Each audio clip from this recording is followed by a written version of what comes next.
만약 여러분들 자신이 하나님이 되었다고 상상해 보십시오. 그러면 이 우주에 일어나는 일들과 특별히 이 지구상에 있는 일들을 다스리고 결정하는 데 얼마나 애로사항이 많겠습니까? 특별히 기도를 들으실 때 참 힘드실 겁니다.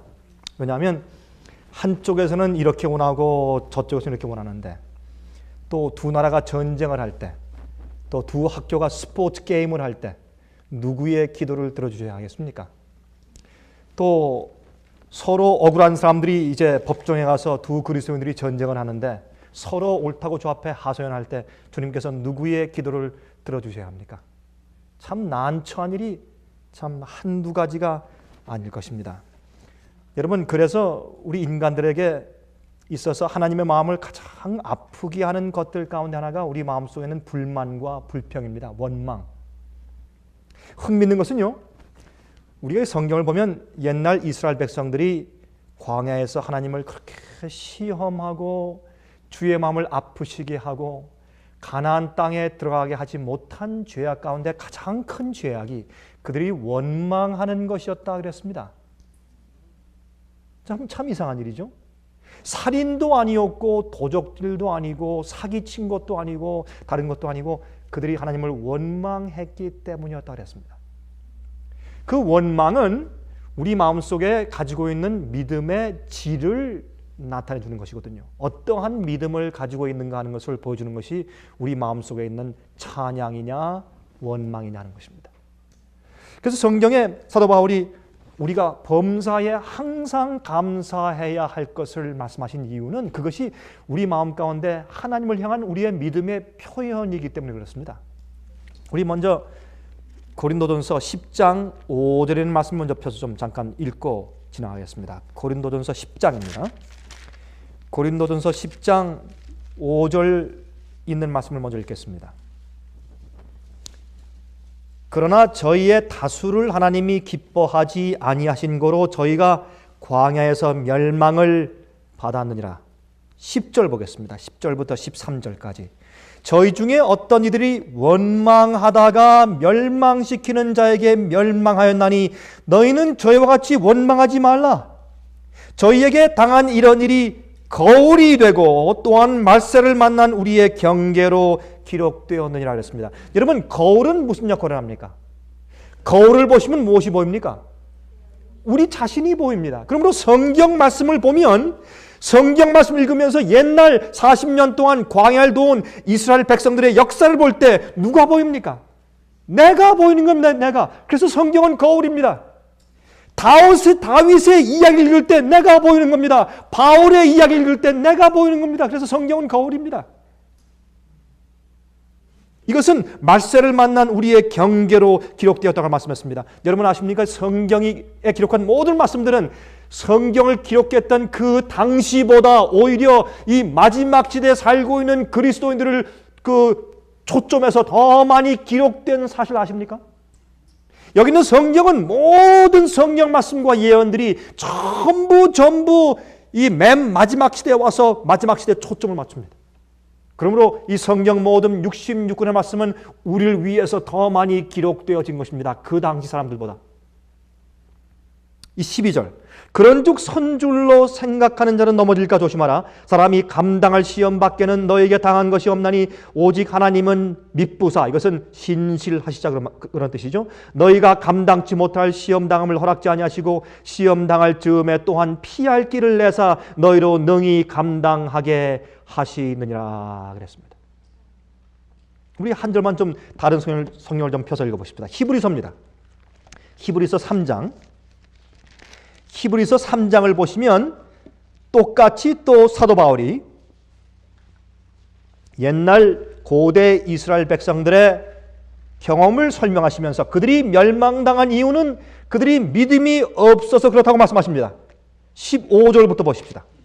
히브리서 3장 15절부터 성경에 일렀으되 오늘날 너희가 그의 음성을 듣거든 노하심을 격동할 때와 같이 너희 마음을 강팍게 하지 말라 하였으니 듣고 경록해 하던 자가 누구뇨? 모세를 쫓아 애굽에서 나온 모든 이가 아니냐? 다시 말해서 믿지 않는 불신자나 이교인들이 아니라 말이에요. 하나님의 마음을 경록해 하고 또 노하심을 격동케 하고 마음을 아프게 했던 사람들은 믿는 자들이었다고 말입니다. 16절 듣고 경록케 하던 자가 누구뇨? 모세를 쫓아 애굽에서 나온 모든 이가 아니냐? 또 하나님이 40년 동안에 누구에게 노하셨느냐? 범죄하여 그 시체가 광야에 엎드러진 자에게가 아니냐? 또 하나님이 누구에게 맹세하사 그의 안식에 들어오지 못하리라 하셨느냐? 곧 순종치 아니하던 자에게가 아니냐? 이로 보건대 저희가 어떻게 함으로 했습니까? 믿지 아니함으로. 여러분 말씀하기를 하나님의 마음을 아프게 하고 주의 노를 경록케 하고 한 이런 모든 것은 그들의 믿음이 없었기 때문이다. 다시 말해서 그들이 원망한 것은 믿음이 없음이라고 설명하는 것입니다. 이로보건대 저희가 믿지 아니함으로 능히 들어가지 못한 것이라 그랬습니다. 4장 1절 2절까지 읽습니다.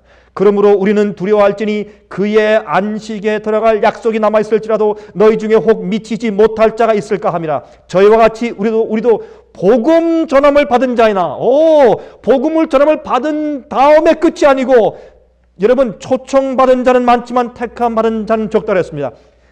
그의 그의 안식에 들어갈 약속이 남아있을지라도 너희 중에 혹 미치지 못할 자가 있을까 함이라.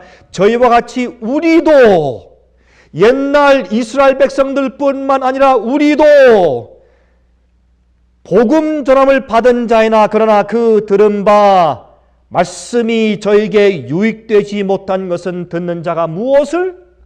믿음을 화합지 아니함이라 그랬습니다. 여러분 이것은 믿음 얘기입니다. 믿음이 없어서 그들이 가나안 땅에 들어가지 못했습니다. 그들은 광야를 돌 때 이렇게 생각했다고 했습니다. 왜 우리를 애굽에서 끌어내셨습니까? 하나님. 이렇게 고생할 바에는 차라리 저 애굽에서 노예살이 하는 것이 훨씬 나았는데, 이런 만나만 매일 먹을 거라면 차라리 우리가 저기 애굽의 고깃가마에서 우리가 종노릇 하지만 그렇게 실컷 먹는 것이 나을 뻔했습니다. 하나님 왜 우리를 끌어내셨나요? 그것이 원망이었습니다. 여러분 이것은 우리에게 무엇을 말해줍니까? 여러분 제가 항상 얘기하지만 주님을 따르는 길은 아름다운 장미꽃밭길이 아닙니다. 이 땅에서 예수를 따르는 길은 고난의 길입니다. 이것을 알지 못하면 그 사람들은 그리스도인이 아닙니다. 여러분 이 세상에서 오늘날 많은 교회들이 예수 믿을 때 복이 온다는 기복 신앙을 가르침으로 교회가 타락하고 부패한 것입니다. 하나님께 대한 원래 기본적인 믿음이 없어졌어요. 그래서 조금만 잘못되면 그냥 원망하느라고 정신이 없습니다. 원망은 오늘날 교회의 가장 큰 문제입니다. 원망은 믿음이 없는 것을 말합니다. 여러분 이스라엘 백성들은 이렇게 고생스러울 줄 알았다면 차라리 나오지 않았을 텐데 그렇게 원망했습니다. 여러분 하나님을 신뢰하는 전적인 믿음과 순종을 배우기 전까지 그들을 하나님께서 가나안 땅에 들일 수가 없었습니다. 왜? 그렇게 믿음이 없는 자들을 가나안 땅에 들이시면 가나안 땅이 똑같이 애굽 될 것이기 때문에 그렇습니다. 이게 문제예요. 그들이 가나안 땅에서 나왔습니다. 몸은 나왔는데 마음은 여전히 애굽에 있습니다. 그것을 우리가 말하기를 자유하게 되었지만 자유하지 못한 자들이라고 말합니다. 얼마나 많은 그리스도인들이 그렇게 삽니까? 그들이 이 관념상, 그들의 논리상으로는 죄에서 나왔고 세상에서 나왔고 하나님의 왕국에 속한 자가 되었습니다. 그러나 그들의 생활은 여전히 죄의 종이고 세상의 종입니다. 그런 사람들이 어떻게 자유한 자겠습니까? 아직도 마음속에 있는 죄의 본성과 정욕이 시키는 대로 살면서 어떻게 자유한 자입니까, 여러분? 예수님은 우리 마음속에 내가 내 죄의 본성에 끌려다니며 그렇게 종노릇 할 필요가 없는 능력을 주신 것이 복음입니다. 그걸 믿지 않으면 그것은 복음이 아닙니다. 복음은 내 속에 있는 죄가 나를 다스리지 못하게 하는 능력을 주는 것이 복음입니다. 그것을 체험한 자가 참 그리스도입니다. 여러분 그런데 많은 사람들이 묻습니다. 그런데 아니 목사님 이스라엘 백성들이 그래도 40년 동안 돌다가 세 번째, 그들이 첫 번째 가데스 바네아에 왔다가 뒤로 물러가고, 두 번째 왔다가 물러가고, 세 번째 가데스 바네아에 왔을 때 드디어 하나님께서 그들을 요단강을 건너서 들어가게, 가나안 땅에 들어가게 했지 않습니까? 그러면 그들이 처음에 왔다가 되돌아갔을 때나 나중에 40년 이후에 세 번째 왔을 때나 그들의 형편이 별 차이가 없었는데 그들이 들어갔지 않습니까? 그렇게 묻는 사람들이 있어요. 그 말이 맞습니다. 그들이 첫 번째 가나안 땅 변경에 왔을 때 그들이 너무 원망함으로 주님께서 할 수 없이 그들을 되돌려 보내셨을 때, 두 번째, 세 번째 왔을 때도 그들의 형편이 그렇게 나아진 것이 아니었습니다. 그러나 하나님께서 그들을 들여보내신 것은 그것이 물론 상징적인 가나안이니 진짜 하늘 가나안이 아니었기 때문에 그렇고, 또 중요한 것은 그때 그들이 세 번째 왔을 때 40년 이후에는 가나안 땅에 있는 가나안 족속들의 죄악의 잔이 다 찼습니다. 그들이 어린아이들을 죽여서 제사를 드리지 않나, 불 속에 던지지 않나. 여러분, 지금도 예루살렘 거기 가서 근방에 있는 땅을 파서 보면, 고고학자들의 그 보고에 의하면 어떤 이교인들의 번제 드리는 그 땅을 파보면 그 밑에 어린 애기들의 그 해골이 20만 개, 30만 개씩 나온다고요. 상상이 안 가요. 그렇게 악해진 곳이었기 때문에 주님께서 할 수 없이 그들을 심판하고 없앤 다음에 다른 민족으로 대체할 수밖에 없는 그런 때가 되었기 때문에, 다시 말해서 이스라엘 백성들이 그 당시에 준비되었기 때문이 아니고 그 당시에 가나안 족속들의 죄악잔이 찼기 때문에 주님께서 들여보내신 것입니다. 여러분 기억하십시오. 하나님께서 이 세상의 교회가 다 구원받길 원하십니다. 주님의 예수의 이름을 부르는 모든 자들을 전부 구원하시려고 원하시지만, 그렇게 하실 수 없는 것은 옛날도 믿는 자들만, 적은 숫자의 그 백성들만 주님께서 사실은 가나안에 들어갔습니다. 처음에 출애굽한 사람 가운데 대부분이 다 죽었습니다. 사실은 갈렙과 여호수아만 들어갔죠. 그렇죠?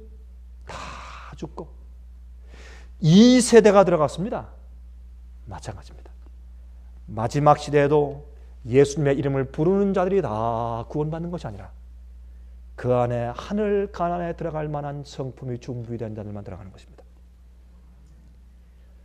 여러분, 광야에 항상 불뱀들이 많이 있었어요. 여러분, 불뱀에 물린 경험 여러분 아시죠? 갑자기 불뱀 물렸어요. 근데 불뱀은 항상 그 광야에 항상 있었어요. 근데 왜 그때만 물렸습니까? 하나님의 보호를 거두시니까 물린 거예요. 갑자기 불뱀이 생긴 게 아닙니다, 여러분. 하나님께서 자주 많은 경우에 하나님께서 우리가 그렇게 원망하고 불신하기 때문에 주님께서 할 수 없이 당신의 보호를 거두셔서 우리가 어려움과 시련 가운데 빠지게 하시는 경우들이 있다고 말입니다. 지금도 그렇습니다. 이렇게 좀 예를 들어 보십시다. 어떤 사람이 교회 오지 않고, 예배드리러 교회 오지 않고 저기 눈이 온다고 좋아서 스키를 타러 갔습니다. 스키를 타러 갔다가 스키를 열심히 타다가 다리가 넘어져서 다리가 부러졌어요. 그러면 사람들이 뭐라고 합니까? 아이고, 내가 오늘 교회 안 가서 내가 저주를 받았다. 그렇게 말을 하죠. 아이고, 내가 교회 안 가서 하나님의 심판을 받았다. 아닙니다. 그건 잘못된 생각이에요. 그 사람은 하나님께서 말씀하신 명령대로 안 하고 스키를 타러 갔기 때문에 하나님의 보호의 영역에서 자기 스스로 빠져나간 것이에요. 여러분 이해하세요? 하나님의 주님의 뜻과 명령대로 사는 것은 주님의 보호의 울타리 속에 나를 두는 것입니다. 그런데 내가 순종치 않고 나가면 내가 스스로 마귀의 테리토리로 들어갔기 때문에 마귀가 마음대로 할 수 있는 것입니다. 그것을 어떻게 사람들이 하나님께서 심판했다, 내가 저주받았다, 아이고 내가 교회 갈걸. 마귀는 우리를 고생시키길 좋아해요. 우리에게 불행을 주어서 어떻게 합니까? 우리가 하나님을 원망케 하고 하나님을 오해하게끔 만드는 것이 마귀의 계략이에요. 여러분이 인슈런스를 들을 때 기가 막힌 이 클로즈가 하나 있어요. 이 기가 막힌 얘기예요. 미국 같은 기독교가 중심인 나라에서 아직도 그런 클로즈가 있어요. 인슈런스 들으실 때. 그 무슨 클로즈예요? 무슨 클로즈입니까? 예? Caused by God. 하나님에 의해서 일어난 그런 일들은 변상을 안 해줘요. 예를 들어서 천재지변, 홍수, 지진 뭐 이런 것들. 이건 하나님에 의해서 생긴 거니까 이런 건 변상 안 해줘요. 여러분 보험을 드실 때 caused by God이라는 클로즈 내가 원한다고 또 따로 들어야 돼요. 그건 하나님이 하시는 게 아니에요. 마귀가 하는 것이지. 우리 인간들이 하나님의 뜻대로 살지 않고 원망하고 주님을 불신할 때 하나님께서 그 동네나 그 사람들을 보호하는 주님의 능력을 주님께서 만들어 할 수가 없어요. 왜? 그건 마귀의 테리토리. 마귀가 와서 주님 손 떼십시오. 이건 이 마을은 내 겁니다. 이렇게 하시는 거예요. 노아 홍수 때 사람들이 욥기로 말씀 있잖아요. 노아 홍수 때 사람들이 하나님 우리 당신 필요 없습니다 해서 할 수 없이 하나님께서 할 수 없이 주님의 보호의 손길을 거두니까 홍수가 온 거예요. 하나님에 대한 오해가 깜깜하게 세상을 차고 있을 때 주님의 참 백성들은 하나님의 영광이 임해서 빛을 발해서 일어나서 빛을 발할 때 무슨 빛? 하나님을 아는 빛, 하나님의 성품을 똑바로 아는 의로운 빛을 비춰야 합니다. 여러분 그건 말로 하는 게 아니에요. 그 빛을 여러분 어떻게 비추신 줄 아세요? 고난과 시련 당하고 슬픔을 당하고 어떤 때 도무지 내가 이런 일을 당할 만한 잘못을 한 적이 없는데 내가 이런 어려운 불행을 당하고 고통을 당할 만한 잘못을 한 적이 없어요. 아무리 양심을 뒤져서 살펴봐도 그런 어려움을 당할지라도 주 앞에 감사하며 주님의 뜻대로 되기를 바라면서 원망하지 않고 기다리는 그 믿음을 보일 때 그 사람들은 하나님의 성품을 옹호하는 것입니다. 우리의 원망과 이 불만과 하나님께 대한 불평, 이것처럼 복음에 방해되는 요소는 세상에 없습니다. 여러분 그걸 이해하셔야 합니다. 우리는 너무나 많은 경우 이것을 이해하지 못하고 그냥 쉽게 불평, 불만을 합니다. 쉽게 하나님께 원망하고 다른 형제를 원망하고 그렇게 하는 것입니다. 이것은 믿음이 없는 이유입니다. 여러분 비 올 때요. 비 올 때 우리 아이들에게 뭐라 합니까? 얘야 빨리 들어와라 비 온다. Mommy why? 왜 엄마? 아니 빨리 들어와 비에 젖어. Why? 젖으면 감기 걸려. Why? 감기 걸리면 병나. 그러면 아파. 골치 아프단 말이야. Why? 자꾸 이거 why 하면 나중에 어떻게 합니까? 참말 말고 들어와. 엄마가 그랬잖아. 들어와. 엄마가 말했으니까. 그렇죠? 성경에 있는 하나님의 명령은 꼭 그렇게 들려요. 많은 경우에 우리가 그 명령의 뒤에 배후에 주님의 뜻과 섭리를 이해가 안 돼요. 많은 경우에. 그럴 때 믿음은 뭡니까? 주님의 그 뜻과 목적은 나중에 제가 다 이해할 거고 지금은 따라가겠습니다. 그게 믿음입니다. 여러분 우리가 주님을 따라갈 때 지금까지 주님께서 우리에게 똑바른 이유와 목적을 알려주지 않은 때가 있습니까? 세월이 지나면 다 알게 돼요. 지금은 모를 때가 있지. 여러분 그러나 이런 생활 속에서 우리가 온 우주와 인간들 앞에 특별히 마귀 앞에 우리가 보여줄 것이 있습니다. 우리가 하나님을 따르는 사람들이라면 우리가 보여줄 것이 있어요. 그게 성품이에요. 그 성품은 내 속에 있는 믿음을 통해서 드러내는 것입니다. 노아 홍수 때 방주를 지어라. 왜요? 홍수가 와. 홍수가 뭡니까? 비가 떨어지는 것이야. 그게 뭔데 한 번도 본 적이 없는데요. 그렇게 했으면 이 세상의 역사가 끝났습니다. 그러나 노아가 순종했는데 믿음 때문에. 어떤 땐 계명과 주의 말씀 보면요. 이건 이해가 안 가요. 아브라함에게 이삭 독자를 바치라는 그 얘기는 이해가 안 가는 얘기였어요. 이건 말도 안 되는 얘기예요. 세상에. 어떻게 자기 아이를 죽여요? 아이를 어떻게 이건 이방인도 그렇게 안 해요. 그러나 아브라함이 믿음으로 이해가 안 되지만 주님의 뜻과 목적이 있는 것을 알고 나의 뜻을 죽이고 주의 뜻을 높인 다음에 내 뜻대로 마옵시고 아버지의 뜻대로 하옵소서. 그것이 아브라함의 기도예요. 그 기도가 예수께서 하신 겟세마네의 기도 아닙니까? 그래서 그는 모리아산에 올라가서요. 그게 믿음이에요. 그게 믿음의 정의입니다. 많은 사람이 믿음에 대해서 잘못 오해하고 있어요. 여러분 오늘날 교회를 좀 보십시오. 얼마나 많은 예수를 믿는다고 하는 사람들이 엉뚱한 믿음을 가지고 삽니까? 잘못, 얼마나 이기적이고 자기 나름대로 자기 편리에 따라서 가지고 있는 그런 잘못된 믿음을 가지고 사는 것입니다.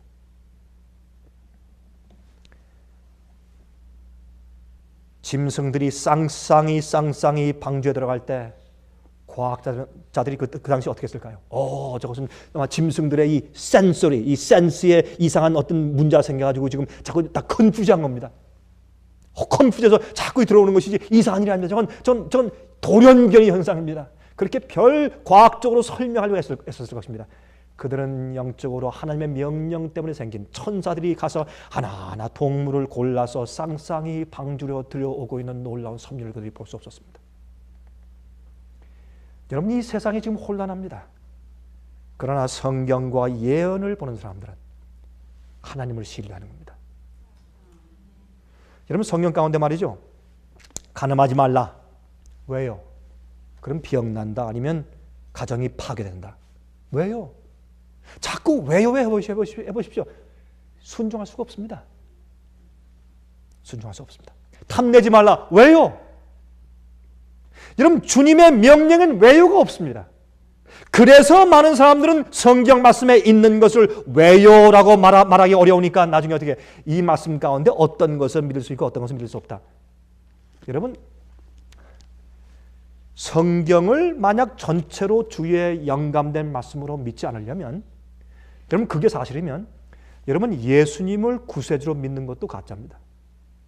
여러분들이 성경 전체가 이걸 어떻게 다 하나님의 말씀을 믿는가라고 생각하시면 여러분 예수를 어떻게 믿으세요? 예수님께서 하나님의 아들이시다, 동정녀 마리아에서 탄생하셨다, 그분이 메시아다, 어떻게 믿으세요? How? 그리고 성경 이 말씀, 하나님께서 우리 인간을 구원할 수 있는 유일한 진리는 이 책밖에 없기 때문에 여러분 믿으세요? 이게 믿을 수 없는 거면 하나님께서 우리를 구속하실 근거도 없고 방법도 없고 아무것도 없어요. 이건 큰일이에요. 이건 세상 이런 재난이 없어요. 그러므로 하나님께서 세상을 창조하시고 미묘한 미생물을 창조하시고 큰 우주의 별도 창조하신 그 하나님께서 우리를 구원할 진리가 담긴 이 성경 하나를 주의 깊게 주님께서 보존하시고 번역하시고 이렇게 우리가 주실 능력이 없단 말입니까? 그거 안 믿으려면 하나님을 차라리 믿지 말아버리지. 뭐 때문에 하나님을 믿어요? 전 성경과 예수님을 안 믿으려면 전 하나님을 안 믿어요. 뭐 때문에 내 마음대로 살다가 죽어버리지. 여러분이시여, 그러므로 성경 말씀을 기록하시고 보존하시니 모든 것은 하나님의 창조의 신비요, 이게 성령의 역사인 것입니다. 마귀는 그러므로 우리 속에 들어와서 의심하게 하고 불만하게 하고 불평하게 하고 그것을 발판으로 삼아서 우리 속에 역사하는 것입니다. 여러분 마음 가운데 전 그런 경험을 많이 했어요. 마음 가운데 어떤 일이 생겼을 때 마음속에 주님, 나 이해가 안 됩니다. 하지만 그러나 주여, 전 주님을 신뢰합니다. 주여, 내 영혼을 주 앞에 맡깁니다. 주여. 그러니까 막 조용히 기도할 때는 성령이 충만하고 생의 은혜가 있어요. 제 마음 가운데 이럴 수가 있는가? 금방 마음에 불만이 생기고 불평이 생기고 기도하고 싶지 않고 찬송이 없어지고 그러면 금방 마음 가운데 사정 없어. 금방 시험이 오고 금방 쓰러져요. 틀림없어요. 여러분, 우리의 불평은 하나지만 주님께서 들으시는 불평은 수십억 개예요. 안 그렇습니까? 사람들이 여러분들 그렇지만 저도 인생을 이제 좀 살았지 않습니까? 그렇죠? 이건 살아보니까 사람들 가운데 별 사람들이 다 있어요. 별 사람들. 환경이 다 다르고 교육 정도가 다르고 가정교육이 다르고 다 달라서 배경이 다르기 때문에 별 사람들이 다 있어요. 근데 자기는 다 옳다 그래. 또 이게 문제예요. 맹추가 있고 얌체가 있고 똑똑한 사람이 있고 바보가 있어요. 근데 다 자기는 옳대요. 그러니까 싸움이 생기죠. 별의별 사람들이 다 있어요. 그러니 주 앞에 자기 나름대로 별의별 불평과 불만을 다 하죠. 아유, 저는요 하나님 못할 것 같아요. 할 수 있다고 할지라도 할 수도 없지만은 절대 못할 것 같아요. 그거 어려워서 그거 어떻게 하겠어요? 여러분, 그때 예수님께서 이 땅에 오셨습니다. 오신 다음에 우리에게 믿음을 보여주셨는데 어떻게 보여주신지 아세요? 예수님께서 오셔서 우리에게 믿음을 보여주시는 첫 장면이 광야에서 40일 금식 기도하시고 마귀에게 3번 시험 받으시는 장면이었습니다. 저는 제 마음 가운데 시험이 올 때 아니면 시련이 생길 때 저는 항상 사복음으로 돌아가서 예수님께서 40일 동안 광야에서 어떻게 시험 당하셨는지를 저는 항상 읽고 다시 명상을 합니다. 그러면 제 영혼에 진리가 똑바로 다시 서고 다시 제 마음 가운데 성령의 은혜가 있고 다시 제 마음 가운데 용기가 생기고 믿음이 생기는 것입니다. 예수님만이 저의 모본이시기 때문에 어떤 훌륭한 인간도 아니고 예수님만 우리의 참 모본 되시기 때문에 여러분, 예수님께서 40일 동안 이 유대 광야에서 시험 당하신 것은 무엇을 상징합니까? 40년 동안 이스라엘 백성들이 광야를 돌면서 시련 당한 것을 상징합니다. 그들이 40년 동안 그렇게 원망하며 그들이 실패한 그곳에서 주님께서는 그 유대 광야에서 주님께서 같은 광야는 아니지만 광야 생활에서 주님께서 40일 동안 고통당하시면서 승리할 수 있는 믿음을 보이신 겁니다. 또 예수님께서 당하신 첫 번째 시험이 식욕에 먹는 것의 시험이었어요. 우리의 시조 아담과 해와가 제일 먼저 에덴 동산에서 당한 시험이, 제일 먼저 마귀에게 받은 시험이 먹는 것 시험이거든요. 예수께서 먹는 시험을 견디심으로 참된 믿음이 무엇인지를 보여주셔서 우리 시조의 첫 번째 범죄와 이스라엘 백성들의 40년 동안의 광야 생활의 실패가 그럴 필요가 없었다는 것을 우리에게 보여주신 것입니다. 그래서 마지막 시대에 참 하나님의 믿음, 예수의 믿음을 가진 백성들은 성도의 인내가 여긴나니 저희는 하나님의 계명과 예수 믿음을 지키는 백성, 그 백성들은 어떤 사람들이냐면 바로 예수님의 광야 40일 금식기도 이후에 3가지 시험을 견딘 그런 예수의 믿음을 가진 사람들입니다. 그게 예수의 믿음이에요, 여러분. 예수를 믿는 믿음뿐만 아니고 예수의 믿음, 예수께서 이 땅에 사실 때 가졌던 그 믿음을 가진 백성들이에요. 그게 믿음의 정의예요, 여러분. 여러분 보십시다. 40일 동안 예수님께서 금식하신 다음에 기진맥진했어요. 그런데요, 저희가 다니면서 보니까 어떤 사람은 그래요. 목사님, 제가 자주 금식하는데 어떤 데 제가 40일 금식한 적 있어요. 40일 동안. 그걸 자랑하는 사람들이 있어요. 특별히 교회에서 전도사, 권사 되시는 분들이 가끔 와서 저한테 자랑하는 걸 제가 들었어요. 집회하면 와가지고 목사님, 제가 금식해봤는데 제가 40일 금식했습니다. 무슨 금메달 받은 것처럼, 큰 공로 세운 것처럼 40일. 여러분, 제가 부탁합니다.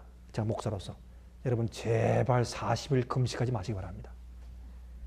여러분 죽을 때까지, 예수께서 오실 때까지 제발 40일 금식하시지 마시기 바랍니다. 예수님께서 40일 금식하신 데는 이유가 있어요. 인간이 금식하고 견딜 수 있는 마지막까지의 한계가 40일이에요. 그 이후엔 죽습니다. 탈수증 걸려서 죽어요. 견딜 수가 없어요. 그렇게까지 끝까지 가서 그런 극한 상황에서 시험에 이기는, 더 이상 인간이 핑계할 수 없는 지경까지 가서 다 이기는 것을 보이시기 위해서 40일 금식하신 것이지, 우리에게 40 금식하라는 것을 모본으로 보여주는 것은 아닙니다. 여러분 40일 금식하지 마십시오. 자기의 몸에 큰 해를 끼치면서 남에게 금식을 보이기 위해서 열심히 오래 금식하는 것은 우상숭배예요. 그건 잘못된 것이에요. 금식은 내가 필요할 때 주님과 함께 하는 것이에요. 예수께서 말씀하시길 금식한 자는 어떻게 알아요? 금식한 자는 깨끗이 머리 빗고 얼굴에 화장을 좀 하라 그랬어요. 성경 말씀을 그걸 좀 은유적으로 말씀드리면, 왜 남에게 금식하는 채 하지 말라 그랬어요? 왜 금식하는 채예요? 난 금식합니다. 지금 나는 겸손하고 의롭고 영적입니다. 그 우스운 얘기입니다. 금식할 때 남이 모르게 하십시오. 여러분 열흘 20일 동안 금식할 수 있습니다. 그러나 금식할 때 하나님과 씨름하십시오. 금식은 남에게 보이는 덕이 아닙니다.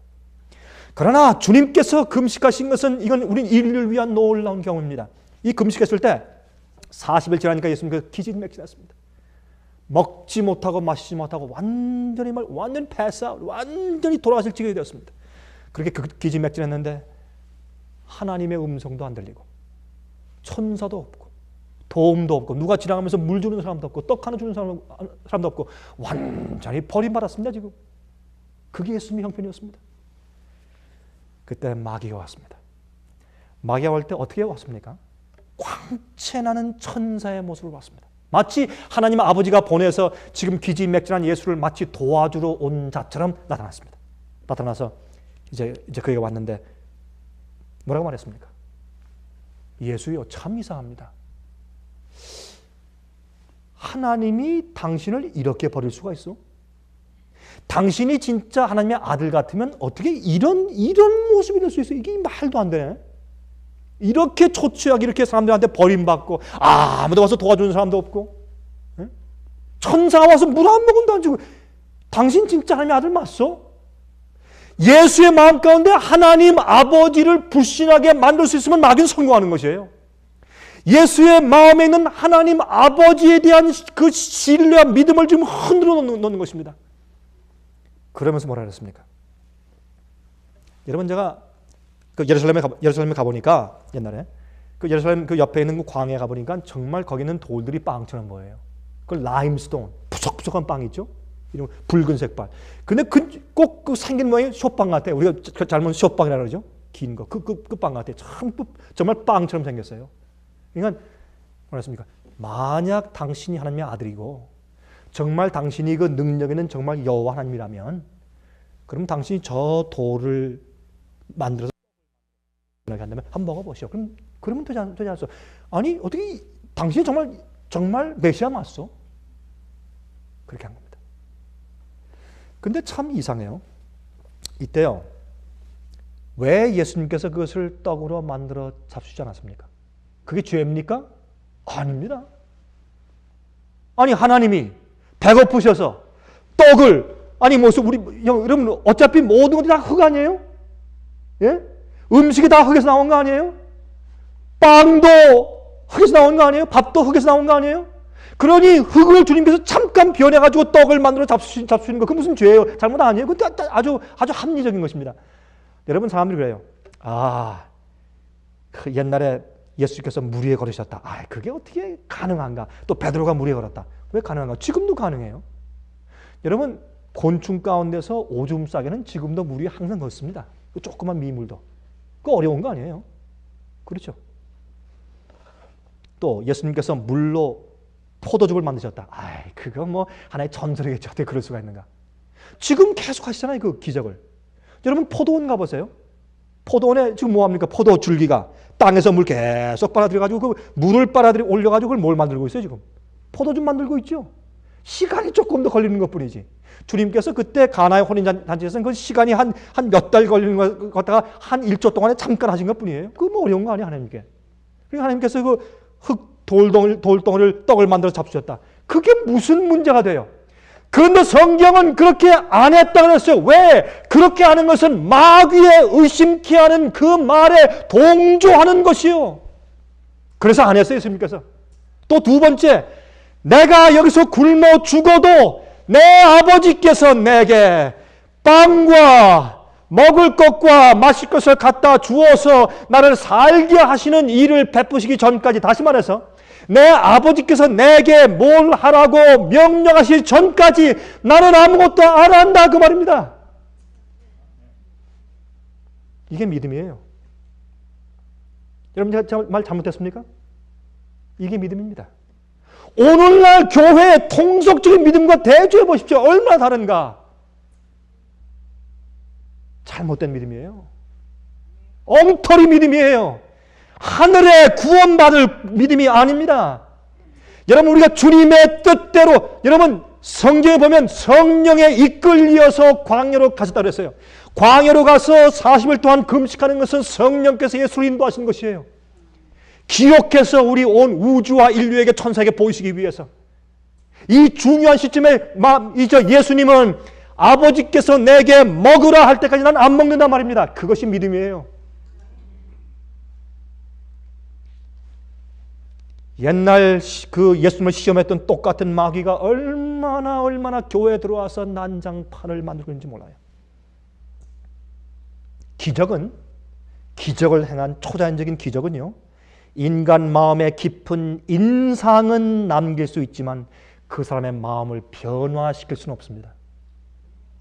멋지게 여러 가지의 방언은 술술할 수 있지만, 그러나 그 능력이 그의 마음을 변화시킬 수가 없습니다. 한 번은 한 집사님들이 왔습니다. 저한테 이렇게 얘기했습니다.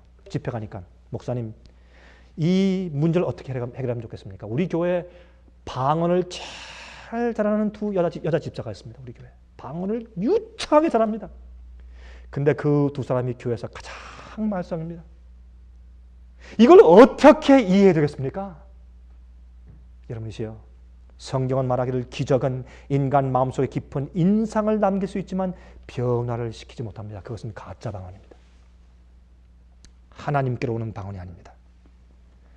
여러분, 마귀가 두 번째 예수를 끌고서 성전 꼭대기에 올라갔습니다. 거기서 뛰어내려라 했습니다. 그것은 무슨 시험입니까? 그 당시에 유대인들 가운데 그들의 그 통속적으로 믿는 믿음이 있었습니다. 메시아는 갑자기 예루살렘 성전 꼭대기에 탁 나타나서 내가 메시아다 하고 탁 뛰어내릴 것이라고, 그렇게 임할 것이라고 믿었어요. 그러니까 네가 예수에 어렵게 하지 말고 좀 꼭대기에 올라가서 기적적으로 탁 뛰어내려서 4분 점프해서 탁 내린 다음에 내가 메시아다 하면 다 믿을 텐데 왜 이렇게 어려운 길을 가시오? 그렇게 했을 때 예수님은 마귀를 가라사대 하나님을 시험하지 말라 하고 마귀를 쫓았습니다. 왜요? 하나님은 시험할 필요가 없습니다.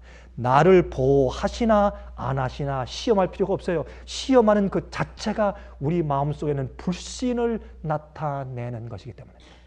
맞습니까? 여러분, 이런 실수를 우리가 얼마나 많이 하는지 몰라요.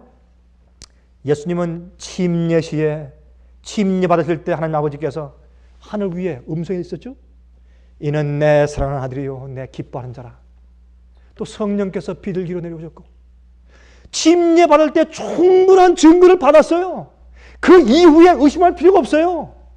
당신의 생애를 아버지께서 받으신 충분한 증거를 이미 침례 시에 받았어요. 그 믿음을 가지고 40일 이후에 그 마귀의 세 가지 시험을 예수께서 견디셨습니다. 어떤 집사님이요, 목사님 사무실에 뛰어들어왔습니다. 이렇게 말했습니다. 목사님, 전 이제부터 하나님 더 이상 믿을 수가 없습니다. 안 믿겠습니다. 전 더 이상 이제 교회 못 나옵니다. 신앙 집어치우겠습니다. 그때 목사님 물었습니다. 아니, 집사님 왜 그러십니까? 갑자기. 제 아내가 죽었습니다. 금방. 제 아내가 지난 2년 동안 암으로 고생했는데 저는 내가 간절히 기도할 때 주님께서 내 기도를 응답하실 것을 내가 믿었습니다. 살 줄로 믿었는데 죽었습니다. 난 더 이상 이제 하나님 필요 없습니다. 안 믿습니다. 그 믿음은 잘못된 믿음이죠.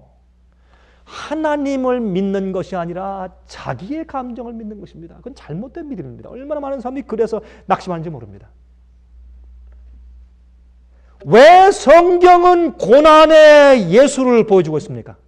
바울이 자기 눈에 이 안질 때문에 너무 아프고 너무 쑤시고 사람들 앞에 서서 말하려고 하면 자꾸 꿈쩍꿈쩍하고 눈물이 나고 눈곱이 끼고 너무 견딜 수 없어. 주님, 이것만 좀 없애주시죠. 기도할 때 주님께서 내가 내 은혜가 내가 족하다. 그 기도 응답 안 했어요. 죽을 때까지 안질로 아파하면서 죽었어요, 바울이. 왜요? 그에 주신 계시와 능력이 너무 크므로 그것을 주셔야 그가 교만치 않게 될 것이기 때문에 그를 겸손케 낮추기 위해서 가시를 옆구리에 박았어요. 주님의 은혜요, 그것이.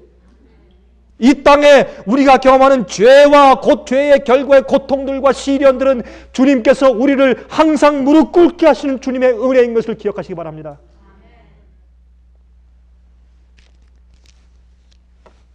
바울이 그 눈에 안질 가시를 받은 것은 언제입니까? 예수님 만날 때예요. 다메섹으로 가는 길에 광채를 본 다음에 눈이 아파서 그때 안질 걸린 거예요. 하나님 때문에 어떤 의미에서 주님께서 그를 그렇게 하신 이유가 있습니다. 그를 살리시기 위해서, 영적으로. 저는 그래서 제 생에 이르러오는 여러 가지 시련들을, 저는 이런 말씀들을 제 마음 가운데 정리하면서 큰 위로를 받는 것입니다. 여러분 생각 가운데 시련들이 없습니까? 여러분 생각 가운데 어려움이 없습니까? 옛날에 허스와 제롬은 화영대에 올라가서 다 죽었습니다. 그 당시에 안 죽겠다고 하는 것은 그건 배신이고 불신이었습니다. 죽는 것이 믿음이었습니다. 여러분, 우리가 믿음에 대해서 잘 생각을 해봐야 합니다. 열왕기하 13장을 보면 엘리사가 어떤 사람이에요? 엘리사는 죽은 자를 부활했고 병자를 고친 놀라운 구약시대 선지자였어요. 근데 여러분 성경을 보면 엘리사가 죽을 병이 걸려 죽었다 그랬어요. 세상에 그런 게 성경에요. 참 재밌어요. 하나님께서 그렇게 말씀하신 이유가 있어요. 엘리사가 죽을 병에 걸려 죽으냐고 했어요. 왜 그렇게 말씀했어요? 병자를 살리고 죽은 자를 부활시킨 엘리사가 죽을 병에 걸려 죽었다. 그렇게 말씀한 이유가 있어요. 왜? 우리에게 이 생에 오는 고난들을 이해토록 하시기 위해서.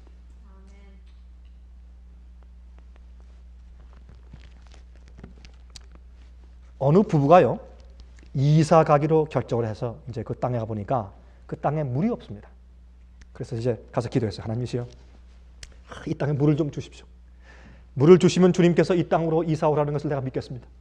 그래서 이제 사람들 불러다가 우물을 팠어요. 우물을 파니까 물이 활활 막 나왔어요. 기뻐서 주님께서 이곳으로 이사 가러 가는 모양이다 하고서 이제 다 싸들고 이사를 갔어요. 이사를 가서 이사를 딱 가고 나니까 우물에서 물이 말라버렸어요. 물이 더 이상 안 나오는 겁니다. 그때 이 사람들 굉장히 컨퓨즈했대요. 그건 컨퓨즈할 필요가 없어요. 그건 주님께서 하시는 것이 아니에요. 물론 많은 경우에 주님께서 어떤 때는 주시고 또 축복하시는 하는 기적들을 행하시는 경험들이 자주 있는 것도 사실입니다. 그러나 제가 강조하는 것은 뭐냐면 우리가 기도하고 들어오는 응답들에 기초해서 주님을 신뢰하는 그런 믿음에서 우리가 더 성장해 올라가야 된다 그 말이에요. 그건 어린아이의 믿음이에요. 우리가 어떤 때는요, 우리가 기도한 대로 응답되었다면 큰일 날 뻔한 일들이 많아요. 여러분 그래요 안 그래요?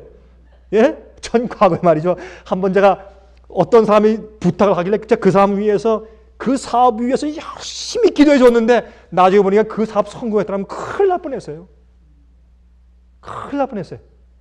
망한 게 참 주님의 은혜지. 우리가 어떤 데 기도할 때 그 우리의 뜻대로 응답되면 큰일 나요. 주님께서 아시는 거, 우리 최선을 아시는 거예요. 그러므로 하나님의 약속 가운데 항상 변함없이 조건 없이 주님께서 응답하시는데 이런 것들이 있어요. 영적인 축복, 우리의 죄에 대한 용서, 우리가 죄를 승리하기 위해서 구하는 은혜, 능력, 하나님의 사업을 할 지혜, 이런 것들은 조건 없이 우리가 기도할 때마다 다 주세요. 항상. 그런데 조건이 있어요. 조건적인 기도의 응답이 있습니다. 그것은 우리의 일시적인 세상의 축복들, 재물의 축복들, 건강한 축복들, 이러한 것들은 조건적입니다. 그것을 우리에게 주셨을 때 우리의 영생과 다른 사람들의 관계에서 어떻게 될까를 주님께서 다 고려하신 다음에 주시고 안 주시는 것입니다. 또 한 가지 이런 것이 있어요. 어떤 때는 주님께서 응답하시려고 해도 사람들이 준비가 안 돼 있어서 응답할 수가 없어요. 한 사람이요. 이건 좀 조그만 예를지만 한 사람이 이제 같은 사무실에서 일하는데 한 사람이 여자분이 우표가 좀 필요해서 우표가 몇 장 필요한데 우표가 없어요. 그래서 단순한 믿음으로 주님 내가 좀 우표 좀 주세요 하고 간단히 기도했는데 우표가 안 생겼어요. 그래서 마음 가운데 참 내가 이 간단한 거 우표 좀 달라고 기도하는데도 주님께서 우표 하나 안 주신다. 그런 마음을 가졌는데 나중에 보니까요. 나중에 며칠 지난 다음에 보니까 자기가 그렇게 기도했던 그날 똑같은 날 자기 옆에 있는 한 사람한테 갑자기 편지가 왔는데 우표 30장이 왔어요. 근데 그 사람이 옆에 있는 사람한테 그걸 좀 나눠 줬으면 좋은데 이기적인 마음을 가지고 우표를 안 나눠줬어요. 주님께서 그 기도를 응답하시기 위해서 우표를 줬는데 누구 때문에 차단된 겁니까? 옆에 있는 형제의 이기심 때문에 차단되었어요. 이해하십니까? 다시 말해서 우리의 기도가 하나님께서 응답하시고 싶어도 우리 주위에는 모든 상황들이 맞아야 돼요 또.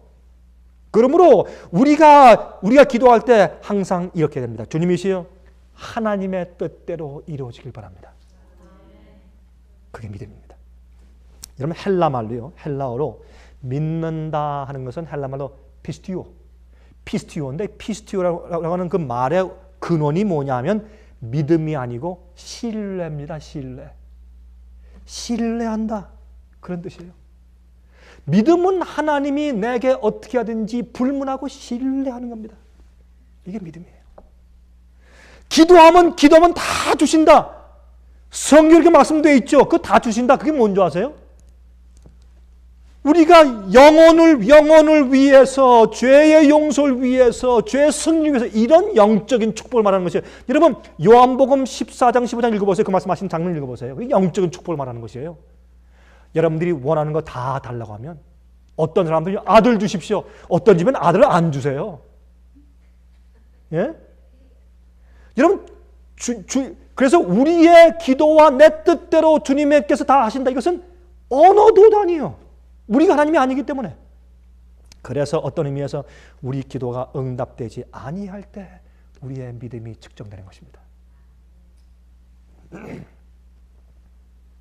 여러분, 요한복음 6장을 보시면 예수님께서 5천 명을 먹이시죠?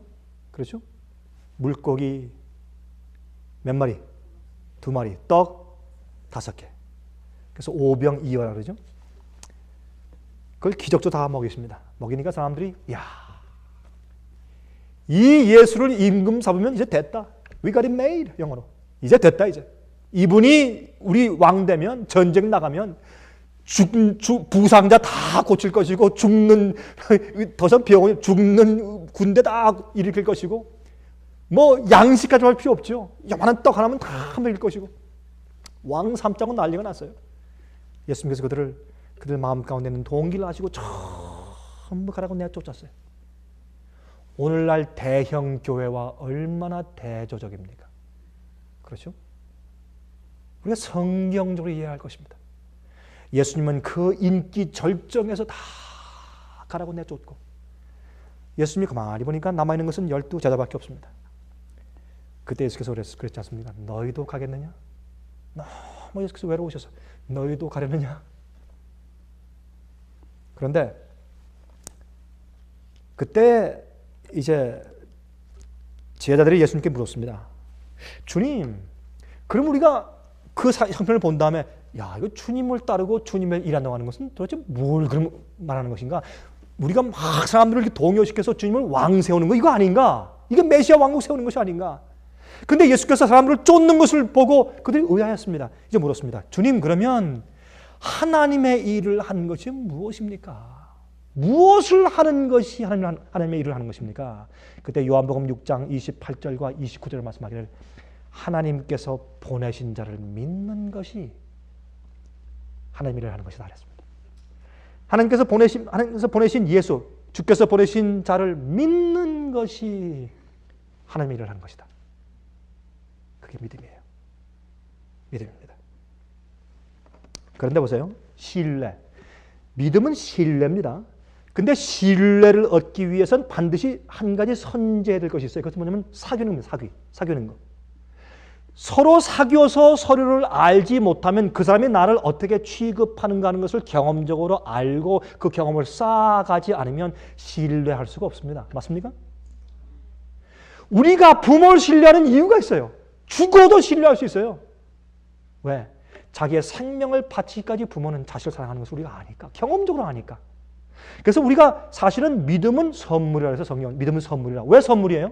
어린 아기는 태어난 것도 자기 마음대로 태어난 게 아니에요. 태어나서 엄마의 품속에서 이러고 있으면서 젖 빨고 그저 똥 싸고 오줌 싸면 기저귀 갈아채우는 일을 당하면서 엄마의 사랑을 배워간 거예요. 엄마를 믿어도 되겠다는 것을 자기도 모르게 경험적으로 신뢰하는 것을 배워갔기 때문에 이 어린아이는 어머니에 대한 믿음을 선물로 받은 겁니다.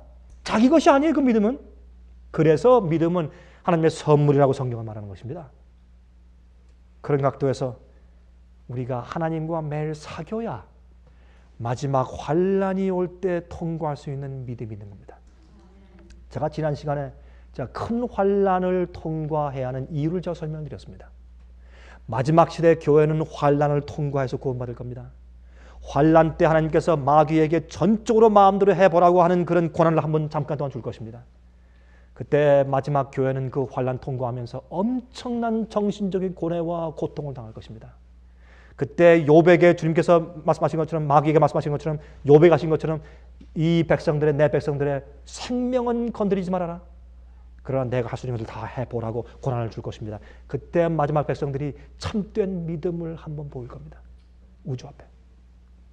그런 백성을 주님께서 마지막에 한번 준비시킬 겁니다. 이 백성들이 지금 적은 고난들을 지금 통과하면서 하나님만 신뢰하고 생명이 떨어지고 짐승의 표를 받지 않으면 사고 팔고 하게 하지 못하는 핍박과 시련이 올지라도 절대로 움직이지 않는 신뢰, 믿음, 비스티오, 그걸 지금 배우며 살고 있는 것입니다.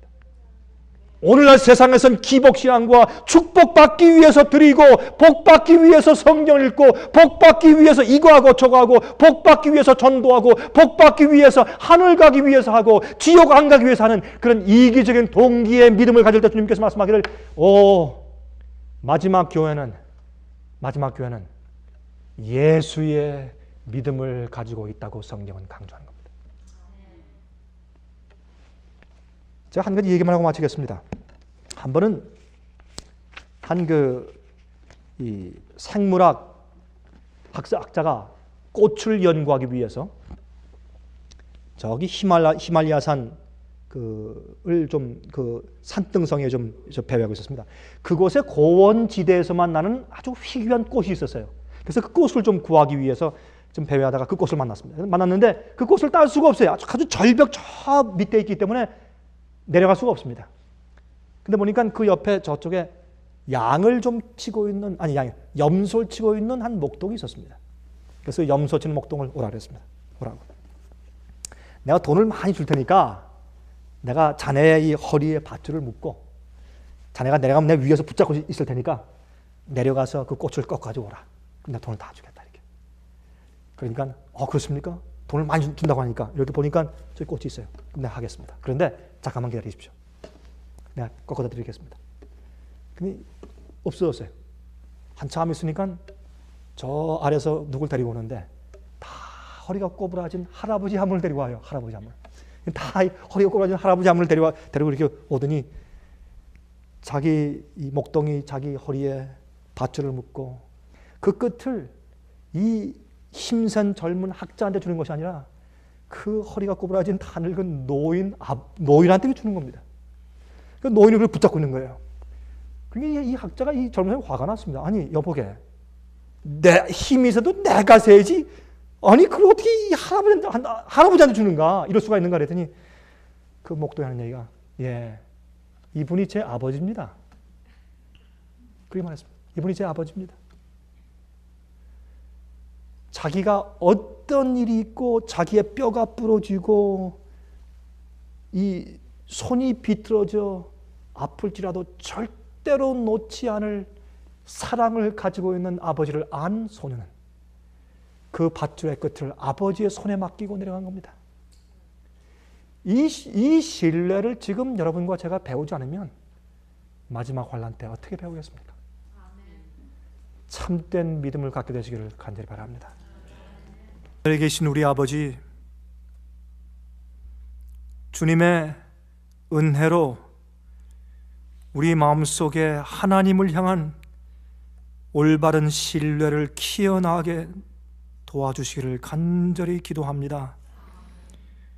우리 마음속에 믿음이 삐뚤어져 있으면 바로 잡아주시고 이 세상에서 주님께서 우리를 최선의 길로 인도하신다는 사실을 믿게 하시며 우리의 뜻이 아니고 아버지의 뜻이 이루어지기를 매일 바라는 간절한 신뢰를 가지고 살게 도와주시옵소서.